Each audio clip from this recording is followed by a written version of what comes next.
The following episode contains or may contain spoilers. So if you're spoiler sensitive, maybe beware. Yeah, you sensitive people. Get out. Oh, get in.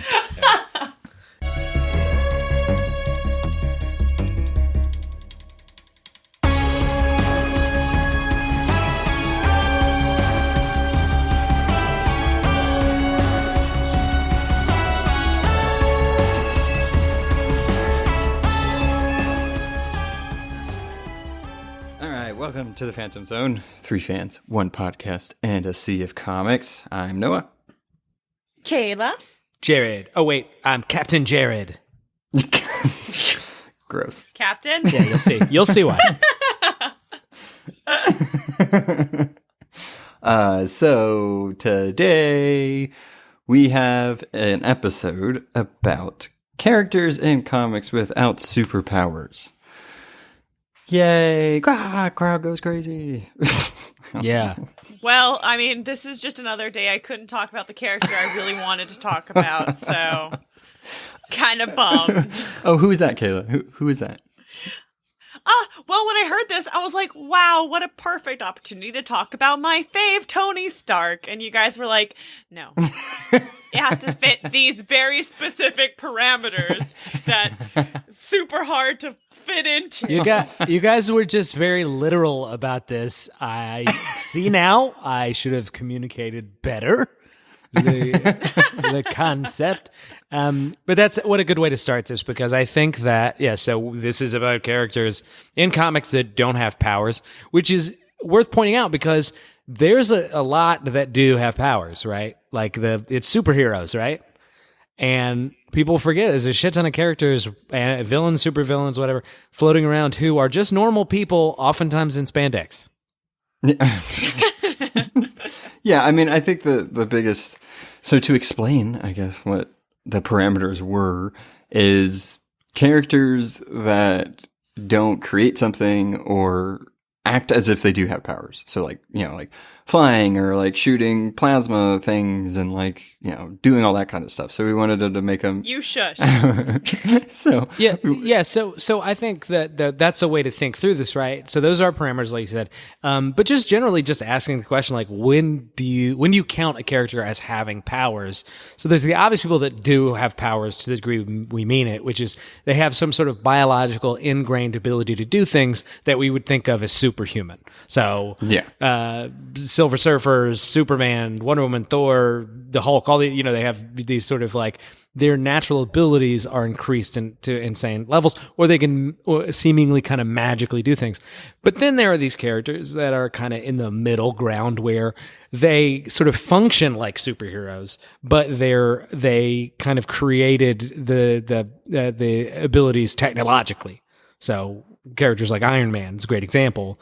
I mean, he was born a person. He never gained superpowers, but he wears a kind of metal skin that gives him the powers similar to, I don't know, like a Kryptonian almost. Mm-hmm. Yeah. Yeah, well, but I mean, I think it would be a good future episode too. Like characters that use super suits. Okay. Oh yeah, honestly, super suits. Well, I know we're not talking about it now, but super suits would be huge because there's a lot of them. Well, also Iron Man is huge, so we could do an entire episode on Iron Man, Kayla. Oh, so. We're just going to. Like, there's just no question. Yeah. But so we were thinking a little bit more in terms of people who really are just using their wits and abilities and skills to participate in these super-powered playground. Yeah. I mean, it gets a little muddy, though. So, like, even just... I mean, it's comics. So, I mean, the force and the finesse that Batman fights and punches with, it's like, I don't know if a normal person can do that, but it's Batman. Like his superhuman intelligence. Yeah. They all have superhuman intelligence. This is ridiculous. I know. I know. So everybody has powers. Nobody doesn't not have powers. Yeah. Just the jumping alone in kind of like if a character is an agile kind of character, and usually they don't have powers. Like outside of like Beast and Creeper and Nightcrawler, most characters who are the kind of like wily, like flipping around, they're usually just Olympic athletes kind of characters. And in comics, they just regularly jump 40 feet in the air. Like it's just kind of how they do it. I mean, look at Nightwing. I mean, his flips are like spot on. Look at Nightwing. Yeah, I don't think anybody could land a perfect 10 every time like Nightwing does. That's my boy you're talking about. It's always like, if you're agile in comics, you are affected by gravity like an astronaut on the moon. You know, just Yeah. I mean, so I guess a good thing to bring up with, you know, I guess joking aside is, because we usually do talk about this, and are they really done well? I mean, characters without powers, because you have characters that are like, I guess the two examples that come off the top of my head are like Lois Lane and Jimmy Olsen. So it's like they don't have powers. Sometimes they're given powers or turn into like Reptar from Rugrats and stuff like that. But like, which Jimmy Olsen did. He did turn into like a big Godzilla thing. But they don't have any fighting skill whatsoever. The thing they bring to the table is kind of what their profession is, or their you know, who their personality is, and that's what brings them to the table. I don't know how many times Lois Lane was able to badmouth villains that, you know, kidnapped her into making them get distracted to where Superman then could take them out. Like, I mean, so yeah. You bring up an interesting point, which is that, in comic books, there's so many characters that don't have powers that because they're not crime fighters or supervillains or something like that. That's absolutely true. But then you have a whole host of characters that are, which I find weirdly fascinating. Like, and I think if the popularity of Batman, I think may explain why this is a recurrent thing. But these characters who are fighting, you know, characters like, it's just, they're fighting Ghost Rider and General Zod. You know, I mean, has it ever occurred to you? I love Hawkeye. This is not, I actually think he's made to be a very believable character in Avengers. It's, you know, only from afar is it like, he's just got a bow and arrow like Kevin Smith. I love him, but what a fucking hack to say that. You know, like, oh, he's only got, it's like, he has got a bow and arrow with a goddamn grenade on it. Have you ever shot somebody in the face with a grenade? It works, okay? But anyway. Well, I mean, to be fair, he did kill Bruce Banner. You know, wink, wink. No, I mean, exactly. Being smart and doing the smart thing is and that's where a lot of these characters, they have like the power of, you know, good tactics and picking their spots, and they have to, because the heat vision will melt their face. Yeah, that is a good point. I think that shows I don't want to say potential or the good character, but if you think about it, most of these characters that don't have powers usually have to be like the sneaking type or the tactician, or, you know, the ones that plan their types of things. Because, I mean, that's why the argument for Batman and characters like that all the time is like, oh, well, if they have prep time, it's like, well, yeah, I mean, that's kind of have to like afford them some type of prep time for there to be a fair fight. Because if Batman just went arms flailing into an army of Kryptonians, he's gonna die. I mean, with just them looking at him. So I mean, he has to have time to like create, you know, kryptonite powder to like at least stand some chance. I mean, it also, let's be fair, it's not just plot device stuff with Batman, because, you know, there's a lot of Bat fans that worship, you know, at the altar of the Bat God, that are like, you know, think he should just automatically have prep, and I get there's resistance to that, but also that's what he would do. You know, it's not just like he needs it for the story, so it becomes like plot armor. It's also like he's a billionaire genius, and he's going to be fighting Amazons. You don't think he might come prepared? You don't think he might have thought about it? That's where the whole Tower of Babel, or if you watch the movie, Justice League Doom came to play. It's like he's already thinking about this stuff. I mean, what else does he have to do? He's not, you know, Superman or these godlike characters that are just always at the ready. You know, he has to plan this stuff out. He has to do these types of things. And it creates a different depth to the character, and also puts these characters that aren't in their position in a different type of position. And I think that's a really cool thing about characters without powers, because, like I said, they can't just, you know, run into a fight. They have to pick their battles wisely and have to choose how they're going to approach it. Well, Well, you're absolutely right. And let's break down a few. Let's list a few. And it's not, and by the way, for the listener, we haven't really planned this out that well, but I think it'll be fun. Let's list a few different of these sort of tropes, because as you'll know, there are characters that fit into like the Batman role, and we can just name the trope after Batman, which is characters that don't have any powers, but that use it's usually martial arts and things and gadgets and stuff like that. Their skills. And yes, but in this kind of model, it's sort of like the Bat model, which is it's like the well-rounded thing. Batman is like the almost the Boy Scout. You know what I mean? He's not. I can't believe I could have spent this whole time talking about Dick Grayson. You had your choice. But yeah, let's sort of go through some different examples of kinds that you'll see in the non-powered superhero / supervillain like thing. So I would argue, just to begin, Batman is kind of he is all of them. You know what I mean? Yeah. Yeah. But he has the gadgets, the suit, exactly, the super smarts, the martial arts. Yeah. They have martial arts. Yeah. But yeah, so one that we see a lot, and I think we can sort of think of examples really readily, is, and we didn't talk about this that much, just the super genius. Just characters that don't really have any powers, like except Lex Luthor. Exactly. Perfect example. And Tony Stark with the super suit. Yeah, I mean, absolutely. And it's a funny thing is like Lex Luthor, Doctor Doom as well, actually, even though he actually had later on acquired mystical abilities and stuff like that. But for a long time, it was just like, but the funny thing is with Lex and Doom, they would only it's like they were too arrogant, so they would only use the armor. You know what I mean? Like Lex Luthor only gets in it for a finale. You know what I mean?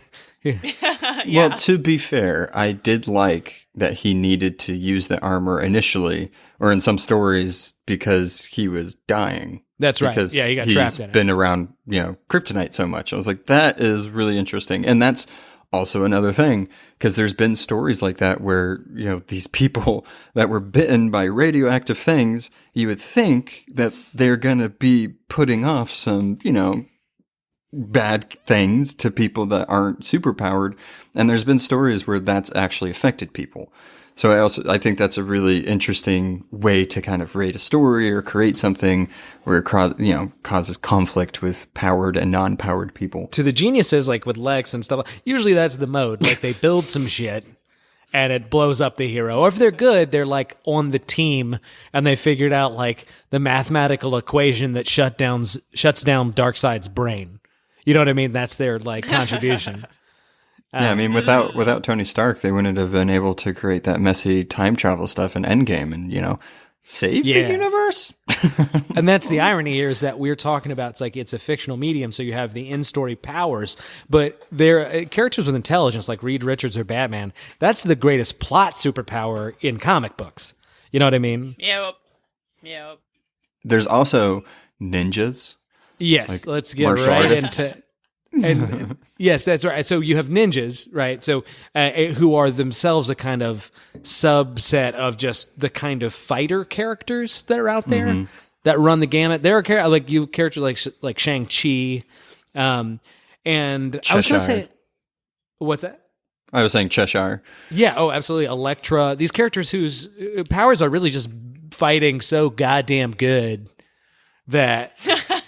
It's like a superpower, and I think that's has a place in comics for sure, because like in our world, characters like people like Muhammad Ali, who is also a character, Bruce Lee, they really are in this martial capacity. The closest thing we have is superhero. Super fighting. Yes. Can't touch this, basically. And have you thought it also makes sense, because there are characters that have abilities, and I think about this all the time. It's like, okay, that's great, but you would not be better than having a gun. You ever thought about that? Oh my gosh. Just that it's like, okay, if Cyclops it's okay, he can blast stuff, but it's like, you could just shoot him and you're both, you know what I mean? Yeah, but he has to be prideful of his mutant heritage, and he has to use his eye blasty things that apparently come from another dimension that's constantly creating concussive blasts. and in many ways, they're more powerful than a gun. Don't get me wrong. I'm just saying, like, it makes sense that you'd have these kind of things where the ability actually could stack up to certain superpower characters. And going back, it's like, I mean, if you were as good a fighter as Shang-Chi or Bronze Tiger or something like that, you probably are going to beat up like somebody who might, be able to shoot lightning out of their hands if you get close enough.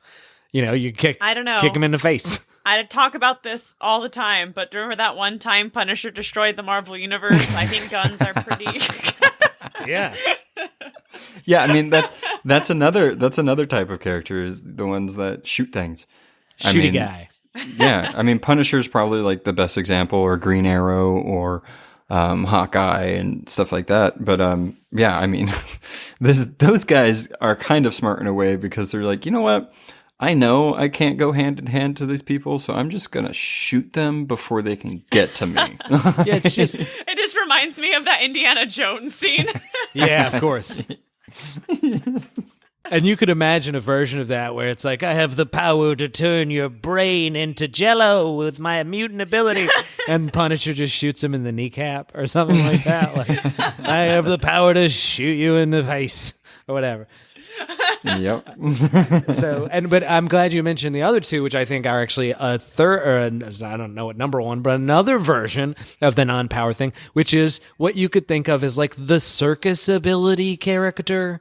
Dick Grayson again. Yeah, exactly. Well, in a way, it's fun. So acrobatics in a way, but that acrobatics ends up being more of an extension of just like Olympic level athlete, which is we see a lot. But with this, it's like they're good at a certain kind of like freak talent. So the archers, Hawkeye, Green Arrow, but you also have like Bullseye, whose ability is just hyper precise aim. He's good at darts, and that's what gives him the power. That's literally verging on a superpower. Like, no way. Like, there's no way. Even in the movie, how they did it, where he like made that person choke on a peanut on the plane. I'm like, oh, come on. Like, you have a power. Like, that is a superpower. And honestly, it blurs the line, but it blurs the line into almost reality, which is to say there are certain skills that you see. Like Stan Lee had a show for a while, I think on FX or something like that, where it's like Stan Lee is real superheroes. Whereas these people with like, quote, I hate to say it, uncanny abilities and skills that they are so extreme. It's like, they have that blind guy that actually really could do echolocation, like could negotiate the physical world by bouncing sounds off. There's like people who are like the Annie Oakley level marksmen, where it's like, it's not that far away, like the insane stuff that some people in this world can really do. It's not superpower, in a logical sense, but it's definitely like its effects are just so impressive. But yeah, so we had the archers. I'm trying to think. There's a bunch of people. I don't want to get too much into it because I'm going to spotlight a character. But where they're good at like throwing certain kinds of things or juggling or whatever, Well, wasn't it? I don't know if it was Copperhead. It was a villain that was like when they first started out, kind of in like the campy Batman era, where they were contortionists, and they would like... Yeah, that's great. Yeah. I think it was Copperhead, where they would strangle people, but it was just because they were super bendy. And it was like, this is kind of freaky. And also, I don't know if somebody that is a contortionist could actually do that. Like, how are you wrapping... Yeah, how are you wrapping your legs that many times around their neck? Like, they do have the superpower to like move their body through a toilet seat. That's usually pretty impressive. But there are, like Ragdoll's a DC character from the Secret Six that Gail Simone really explored. That was essentially some gross contortionist. Yeah, no, you're absolutely right. And I'm trying to think. There's some really really cool ones out there. There's like the secret agent. That's exactly where I was going to go next. I think you're absolutely right. That's another huge market share of this is just super She just wanted to shit. talk about Dick Grayson again. That's what she wanted. Oh yeah, well it's true. Now that you mention it, guys, did you know? But yeah, that's he was an agent. That's where Black Widow falls under. Espionage and exactly. stuff like Absolutely. that. and to be honest, that's where characters like Amanda Waller fall in. Her espionage and tactics and things like that allow her to be one of the central threats in DC. And not only does she not have superpowers, I don't think she's got good knees. You know what I mean? Like, hey, no, she has kicked the shit out of people before. she I'm has. just saying. You're right. But even if she hadn't, her superpower would very much, and she's super smart, but it's not like I'm going to invent a thing smart. Yeah. She just knows people and what she they exploits will do people. so well. Yeah, Absolutely. she exploits people. She's a master exploiter. That's all she is. And then I want to mention another one. I know we got to move on, but like there's also the gadget maker, who in some sense is a subset of like the genius, but like they're like I think Blue Beetle or Nighthawk or what's his name? Yeah, Nighthawk from Watchmen. Where the idea is like they're just really good at tinkering things. So they're like, oh, I turned the energy up on this pen light and now I can cut through a door with it. Or like the trickster. I like him. He's cool. Yeah, he's great. Yeah. So what's funny is, and we've been talking about this, is that at first you're like, oh yeah, that one or two character that doesn't have any powers, but then you really think, oh shit, there's a bunch of them. Like they're littered throughout comics. Yeah, but I mean, look at the characters that we did mention aside from, Batman and Dick Grayson and Iron Man and stuff. These characters are like non-existent, or they were characters that played a part in their origin, or, when the character's having a hard time, they go back to the beginning and like Bronze Tiger, when, Black Canary has like, seeked guidance in him because he did train her. So, I mean, it's one of those things where it's like they have their place in comics, and some of them are obviously on the stage or part of the Big Seven and stuff like that. But they have their place, and I think it's interesting to see how they usually make them come out, because I mean, usually they're villains. I feel like most of the ones that I was looking at, or when I was trying to pick one, most of the ones I found were villains, because most of Batman's rogue gallery, even the Flashes for the longest time before they got powers, was all humans. They're all humans with like some gadget or some poison or some, spinning top that will make you super dizzy and I guess kill you. I don't know.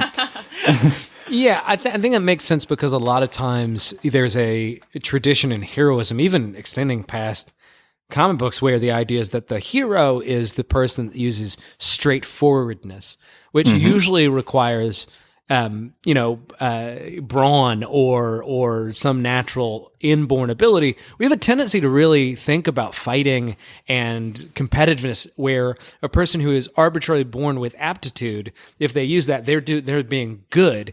But then a person who uses guile and craft and things like that to compete is duplicitous and kind of negative. Thor and Loki are a great example of that, where a person whose weapon is tactics also runs in gendered terms.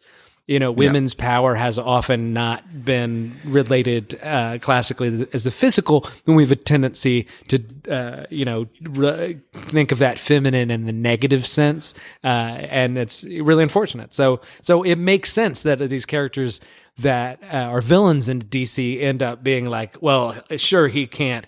What do you call it? Like, he can't bend steel bars like a good person. He's used his evil brain to create a weapon that can create cold. Well, the last thing I guess we'll say on this before we move on to our spotlights, because I'm super excited about them, is that, I mean, it's kind of the short thing. I guess the short way to say what you were kind of getting at, or what you're saying, is heroes aren't actively looking for bad guys. They're responding to these bad guys, creating these plans and acting them out. Sure.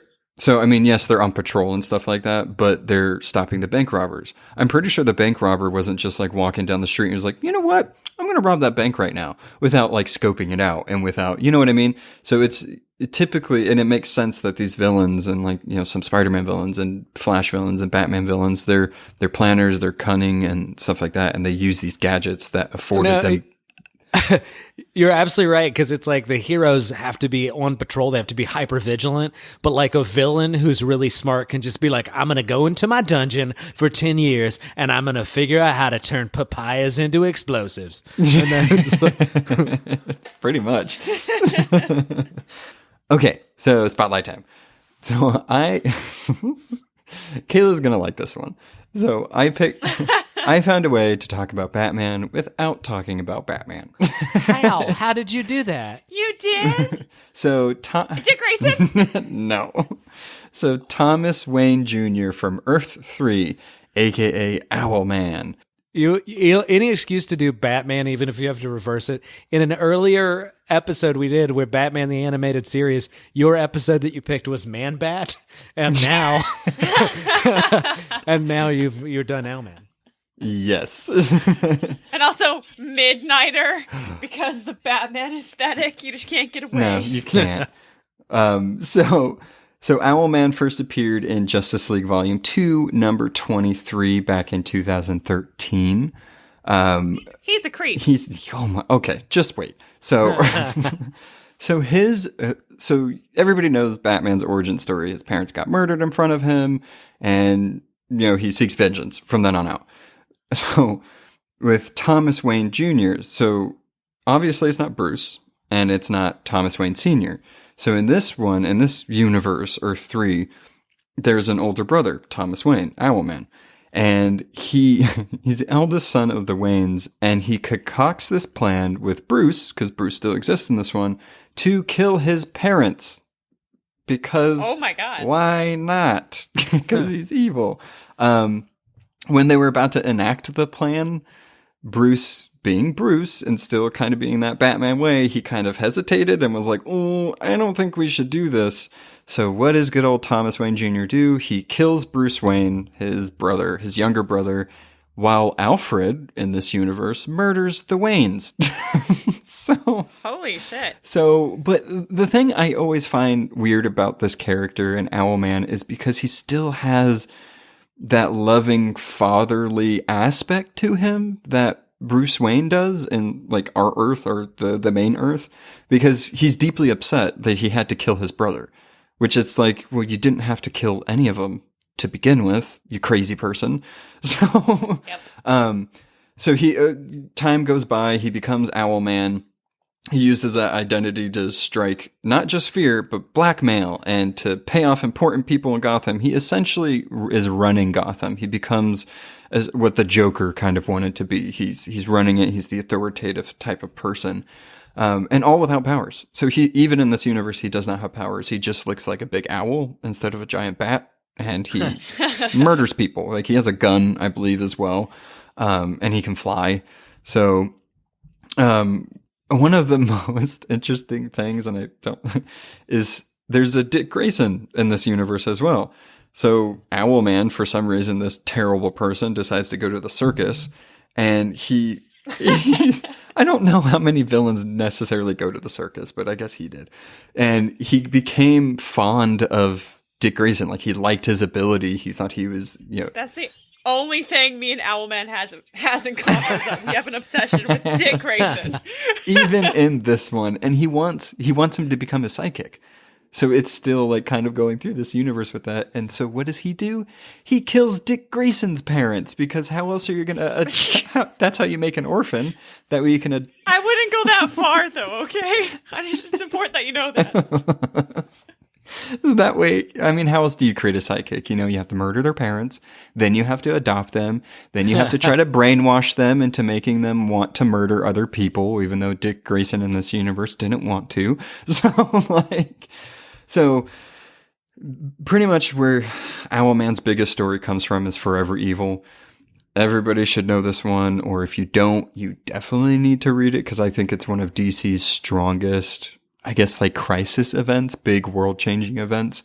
Essentially, that's when the Crime Syndicate, which is the evil Justice League, comes to, it's weird to say our planet, but essentially like the main Earth in DC, and try to take it over, and they kill a bunch of people, and the villains become, supreme, and it goes from there. And I spotlighted it. Oh yeah, exactly. In an earlier episode. You did spotlight it. And it goes on from there, and Dick Grayson is, unmasked in that one, and Owlman kind of feels a certain way about it. So it's like, so are you still a good guy? Probably not, because you're still trying to murder people, and you took Metron's chair, and you're trying to change the universe. So you are a fucking dick. Okay. Sorry. Yeah. Yeah, during Darkseid War, which is also another amazing DC big event crossover, that's what ended the New 52, Owlman took the Mobius chair, and that's essentially Metron. He's the watcher of the universe in a weird way. And he tries to use it, and Grid takes over and all that stuff. So just go read that. But that's Owlman. I mean, he can fly, he has martial arts. He's Batman, but an owl. He does the Batman thing. He's basically, he's just good at everything in the world there is to be good at. Yes, and he's a genius. Surprise, surprise. So, but before we move in, I gotta mention, you guys, do you remember watching the animated DC's animated adaptation Crisis on Two Earths? Yes. So that it's James Woods, the actor, does obviously the voice for Owlman. Terrifying. Yeah, yeah. I mean, he's essentially what Batman wanted to do. Like, instill fear. Like, of course he instills fear, but like Owlman just like ups the ante, which is kind of funny because it's like, I think owls are cute, and I think bats are disgusting flying rodents. So it's weird that one is actually more terrifying in this aspect. Well, if I recall correctly, he was written that way because owls eat bats. That was sort of the idea. Yes. But yeah, he's Batman without scruples. I mean, that is just a terrifying prospect, really. Yep. And he creates his own orphans. He doesn't let them come to him. He like creates his own. Just the way you phrase that. Yeah. So that's Owlman. Yay. My girl only counts for about 25 years, but those 25 years are super important, so I'm going to talk about her anyway. I mean, that's like more than enough time to be like, there's 2 parts to her story. Like, Right. That's what I think too. So I'm doing Mockingbird. Cool. Barbara, nickname Bobby Morse. What? Did someone boo? No, I said ooh. I said ooh. Oh, I thought you booed. I was like, excuse you, sir. So Bobby appeared in Astonishing Thing Tales #6 in 1971. That was kind of her first appearance, but she wasn't... she didn't go by her Mockingbird title until Marvel Team Up number 95, which wasn't until 9 years later, 1980. She is an agent of S.H.I.E.L.D., and she has a PhD in biology, so she's a smart lady. Mm-hmm. She's also an expert, of course, in like hand-to-hand combat, so she knows Kung Fu and Taekwondo. And she has batons that combine into a bow staff like someone else I know, which is super neat. So you found a way. Yeah, you still found a way to talk about Nightwing. Just a little. And she has night vision goggles.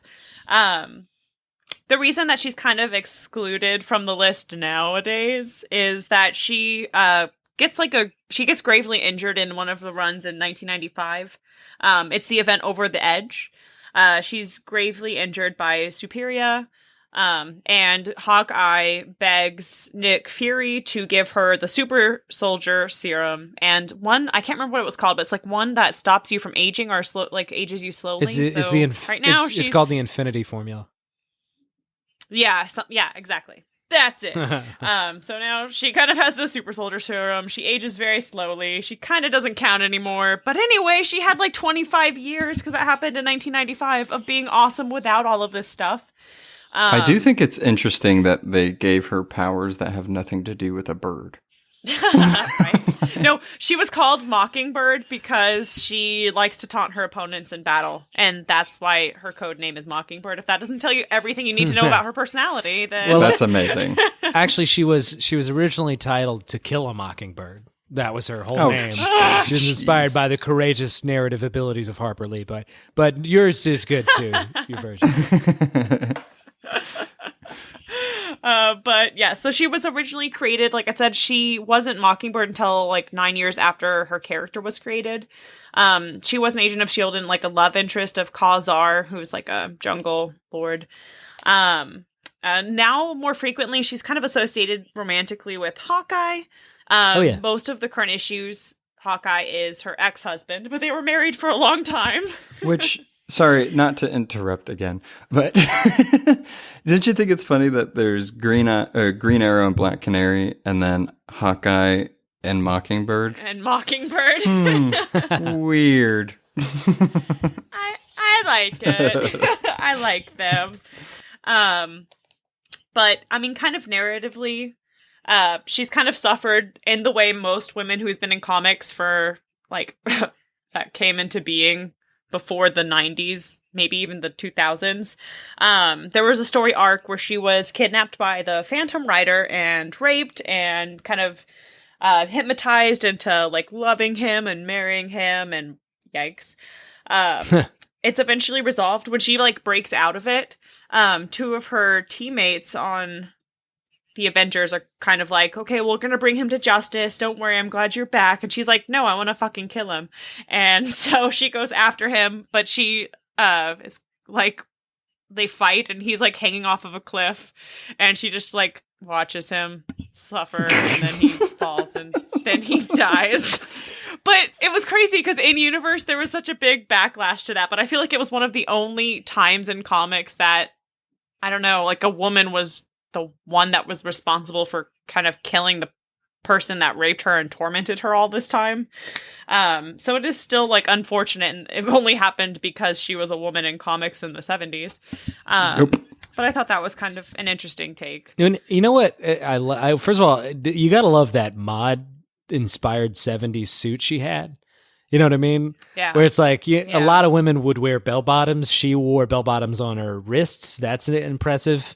And she's got the eye wing mask. And I mean, I'm kind of making fun of it a little bit, but honestly, I always thought she had a very striking look in the comics. Yeah, of course. Definitely an iconic look. They've kind of toned it down recently, but it was definitely played up during like the 70s and the 80s, even the 90s, because of course everyone was played up in the 90s. Another kind of big thing that happened to her was she was kidnapped by the Skrulls and killed by Mephisto, apparently. Dick. But yeah. I know how you feel about Mephisto, Noah. I don't like him. But during Secret Invasion, it turned out she was alive the whole time. And she was kidnapped sometime between her marriage to Hawkeye and her inevitable death. And it's never specified when. So when she comes back to her husband, they're kind of really weird because it was like, how long have you not been my wife? What? Yeah, so that happened. Couple things to address. One, the only reason that Noah doesn't like Mephisto, of course, is because he's not against him. He just has shared allegiance to Samael, demon of the forest. You're not wrong. The other thing to say, which I just think is really cool, is that like Bobby uses super spyness, right, to fight. But what's cool about it is that they really did distinguish her from Black Widow, who would have been the other obvious thing, because where Black Widow is like this very Russian, dark, mysterious, very kind of sort of sultry, stoic character. With Bobby's like a Charlie's Angel. You know what I mean? Mm-hmm. Her attitude has always been way more like, yes, she's got the gun, or she doesn't use the gun as a superhero, but like, you know what I mean? Like, the doing all the badass spy stuff, but she's in the big sports car and being very Lita Ford and very rock and roll while she doesn't, and then that's very cool. Yeah, exactly. And so after she came back during our Secret Invasion, she formed like the World Counterterrorism Agency. It was in, like I said, 1995, after all of this happened, that Over the Edge happened. She was grievously wounded and got injected, and now doesn't technically count or belong on this list anymore, but shush. And some of the most recent romances that she's had, which I thought was weird, and again, like a typical thing that happens to women in comics, is she dated Lance Hunter for a while, but the creepy, weird thing was that she would call him Clint a lot, and it was either like a Freudian slip there, or she just did it to bother him or like tease him. but she called Lance Clint a lot. Oh, that's so she- nice, because who doesn't want to be called the name of your ex? That's good. Husband. Yeah, no, that's great. And she also dated Peter Parker for a while post Secret Empire, which I thought was super strange. That's Well, too you- much you- sarcasm. That's way too much sarcasm in like one Just- relationship. Like, Yeah. Well, just real quick, just to return to what you said before, she would often insult her villains, which is why she had the nickname Insulting Bird. Okay, go ahead. Oh yeah, I forgot. I was talking about Insulting Girl this whole time as opposed to but I mean, yeah, like I said, now she kind of is even more badass because she ages very slowly, super soldier serum, so she's like Captain America level badassery in terms of reflexes and strength now. But I mean, throughout most of her history, she just, like you had said, kind of played the day to Black Widow's night in terms of like being an agent of S.H.I.E.L.D., being kind of like the spy, like the badass, that kind of aspect. So I thought she deserved a little attention. agreed. Yeah, I feel like she probably got shafted on a lot of the missions. Yeah. You know what I mean? Like, I feel like with Natasha, it's like the S.H.I.E.L.D. commander would be like, Romanoff, we need you to infiltrate this base and smuggle out these plans and for a missile and stuff like that. And Morris, Agent Morris, we're going to need you to go to this clown's birthday party. And we're going to need you, you know what I mean? Well, a lot of the time when she was married to Hawkeye, she would be working side by side with him. So she got kind of a lot of the action because, she was married to the boss. But, That's true. Yeah, That's true. But yeah, of course, there were definitely a lot of times where she got shafted. So, was that a pun? Because of the bow and arrow thing? Okay, sorry. Oh, you made me much more clever than I had thought. Yay! But yes, that was on purpose.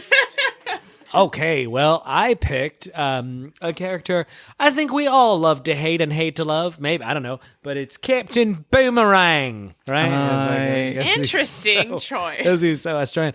Yeah, well, so he's in that character group where it's like gimmick guy. He's just really good at throwing boomerangs. He's a Flash. He's a Flash villain. Of course, he's gimmicky. Exactly. Beautiful thing, and we'll get to it. But he was written, I think, in the I didn't write it down, but I think it's like 1960. So it comes out pretty early in in what's known as the Silver Age of comics and everything like that. And I think what's cool about this character in a certain way, how certain characters, the concept that they start with is just so amazing, and you just get it. Well, he's not one of them. Okay, he's more of a character that really had to grow into himself. You know what I'm saying?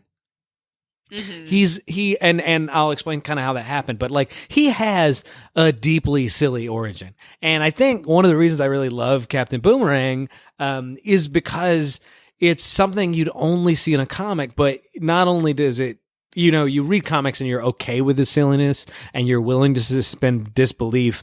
And that you do that, you get rewarded in certain ways. Like it's like I said, something you just wouldn't see anything else.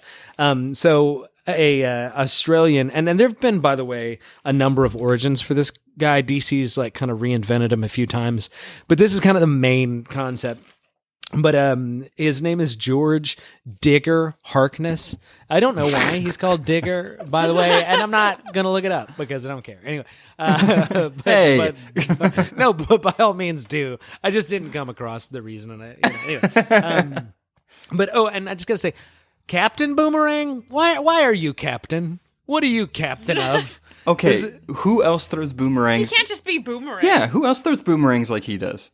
Well, interestingly enough, the Marvel character Boomerang, who is, I'm not going to talk about him now, but he is also a really fun character in Marvel and nothing to sneeze on. He's a great Spider-Man villain. You should look him up. Anyway, but I just love that he's called a captain. Does that mean he's captain of the boomerangs? Like he's top of boomerang or anyway, okay. It's a very honorific thing, and I like it. It's as names go, it's just gaudy. Anyway, so this is the dumbest thing ever, but it's really cool in its own way. He's just an Australian guy who's really good with boomerangs. That's it. Kind of. I mean, he has a story. I'll explain it, but it doesn't extend too far past that. By the way, almost racist against Australians to make him a boomerang guy. You know what I mean? Like he was this close to throwing kangaroos at people. Is all I'm saying.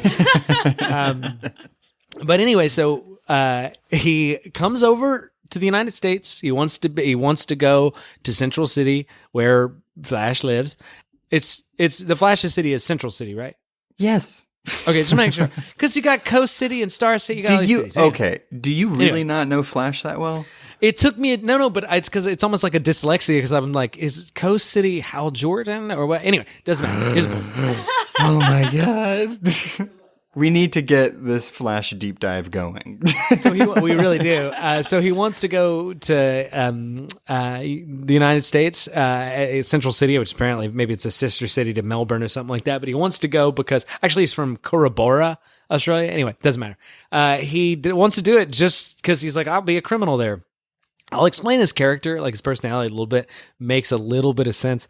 But anyway, so he goes there and he lucks into a kind of scam where the owner of a toy company, W.W. Miggins, this is so written out of the late 50s, decides that he's gonna he thinks boomerangs, which have kind of actually just made it to the United States in terms of like their pet rock level fame. He thinks, the character, that it's going to be, the boomerangs are going to be the next Slinky, and he wants to be on the ground floor, this toy impresario, and he needs a guy who's good with boomerangs to be the spokesman, and is like, hey, you're Australian, you talk weird and nasal and you're drunk.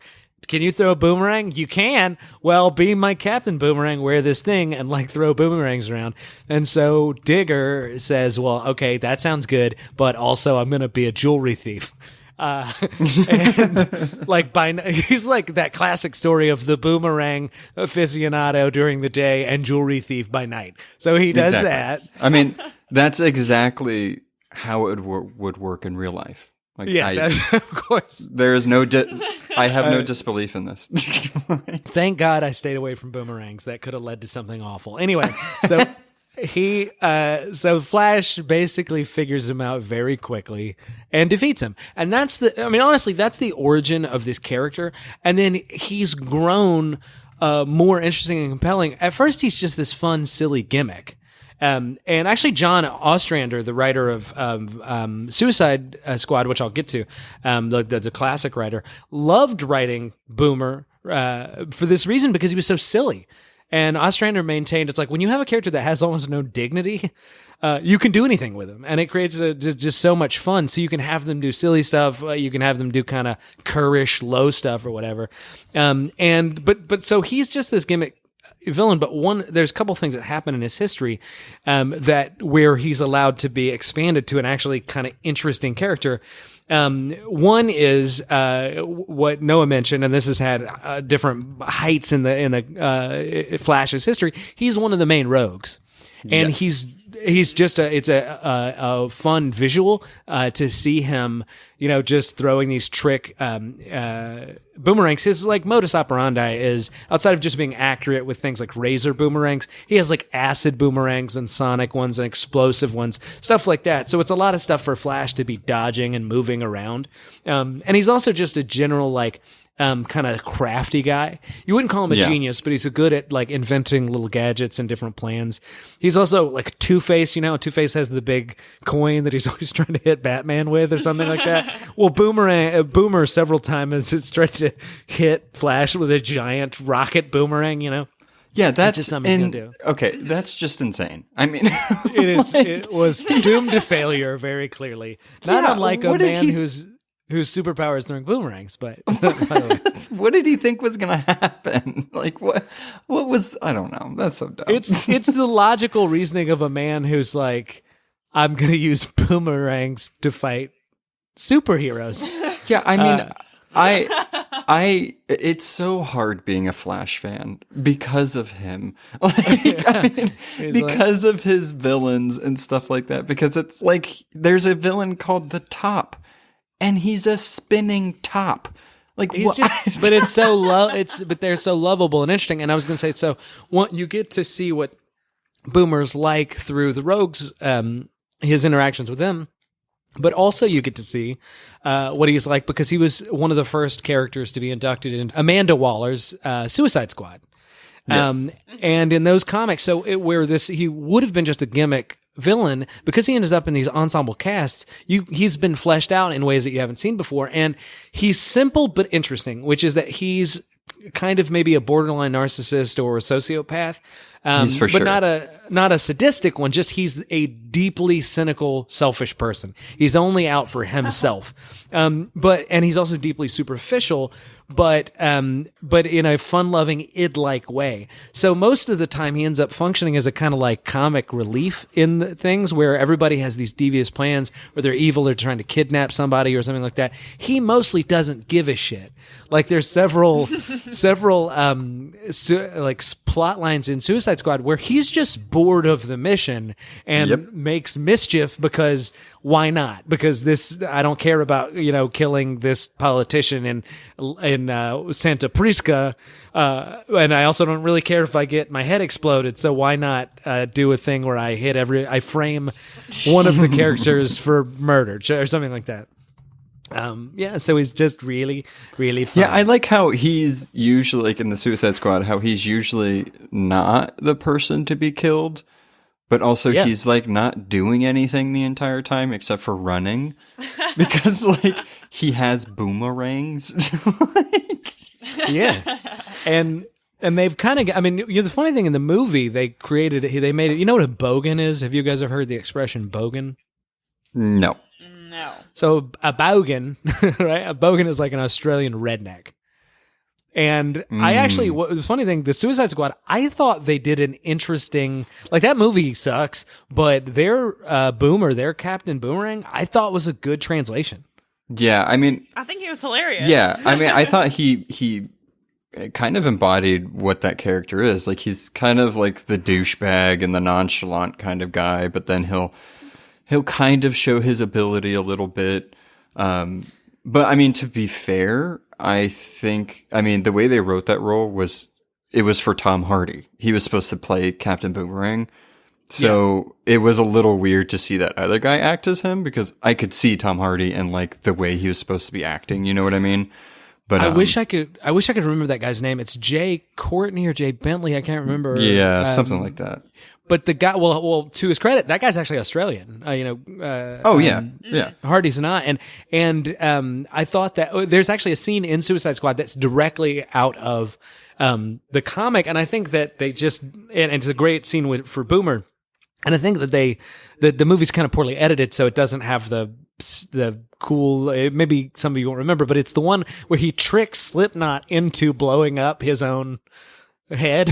Yeah. in the comic, the first comic in the Suicide Squad, the explosive devices were just on their wrist, so he didn't kill Slipknot this way. It just blew up his hand or whatever. Mm-hmm. But basically, if you'll remember, Boomer basically convinces one of his teammates, in this case a more obscure character named Slipknot, that but it's just a fake out. It's just bullshit. There's no bombs in our neck. and Slipknot goes and he explodes, and it was couple things happen at the same time. One, you can tell Captain Boomerang just liked the idea, that had the practical element of trying to figure out if it was a bluff or not by choosing a more gullible dude to do it. And then the other thing is he just thought it was kind of fun. You know what I mean? Like it was like a practical joke up to 11. And anyway, so I picked him, one, because I think what a cool little niche of you're powerless, but you take this weird skill just to, like, as far as you're going to take it. with boomerangs. And then also just he's such a weird, fun-loving, over-the-top personality character. He fills out the comic background in a really cool way. So I like him. I mean, of course I like him. So I was really happy. I was really happy that you picked him. And it's kind of funny, the picks that we did. It's like Jared did one that I probably would have picked. I did one that Kayla probably would have picked. And like she did one, you did one that Jared would have picked. So I don't know what's going on. That's interesting. We're doing great, guys. Hell yeah. Yeah. All right. So, comic book recommendation time. Heck yeah. Yes. So, I'm going to recommend Mockingbird #1. It came out in 2016, so it shouldn't be that hard to find. Also, it's a female character written by a female writer, Chelsea Kane, which is super cool. But basically in the series, Bobby is trying to find out, there's been some kind of sabotage going on with S.H.I.E.L.D.'s medical and recovery network, so she's kind of trying to get to the bottom of that. So you get to see her in her full capacity as an agent of S.H.I.E.L.D., and the art is gorgeous, so pick it up. Heck yeah. Okay. I will recommend JLA Earth 2. It is by Grant Morrison. I feel like I've been recommending him every week recently. But the artist is Frank Quietly, so the artwork is also amazing. Came out in September 2000. This one is one of the first, I guess, big events with the crime syndicate coming to, our universe. I keep saying that. I don't know what else to call it. It's when the antimatter, because they're from an antimatter universe at this point. The good Lex Luthor from that one comes to ours to ask for the Justice League's help, and that's when the crime syndicate transports through, kind of follows him, and then it goes from there. But it's one of the biggest kind of first meetings and battles of the good Justice League versus the bad Justice League, and Owlman's there, and he plays a really crucial part in there. So pick it up. Okay, mine, and I might have kind of not two recommendations, but I do want to say anything that Boomer ends up in Flash comics, just check it out. That's just a kind of general thing, because I really do. He is my, I think, favorite Flash villain. But anyway, the one I'm recommending, Suicide Squad Volume 1, Trial by Fire by 1987. This is the one I remember first encountering the Suicide Squad with, and it's John Ostrander and Luke McDowell is the illustrator. Ostrander's the writer. And the thing about it is, it's not the first appearance of the Suicide Squad. I'm not even sure if it's their first standalone comic, but it was the run that really kind of, this is the classic stuff. This put them on the map. And again, it is kind of the reason Captain Boomerang got fleshed out as a character and not just like a story, a kind of plot device gimmick villain. Seeing him in the ensemble cast, he is the Flavor Flav of the Suicide Squad in a certain way. I mean, he just is the over the top. Why is this guy here? Why do we have this guy here? Seriously, what? And it's a lot of fun. So you should check that out. All right. Well, thanks, guys. Thanks, guys. Come on. Thanks for listening. Follow us on Facebook, Instagram, or Twitter at The Phantom Zone Pod for more podcast updates.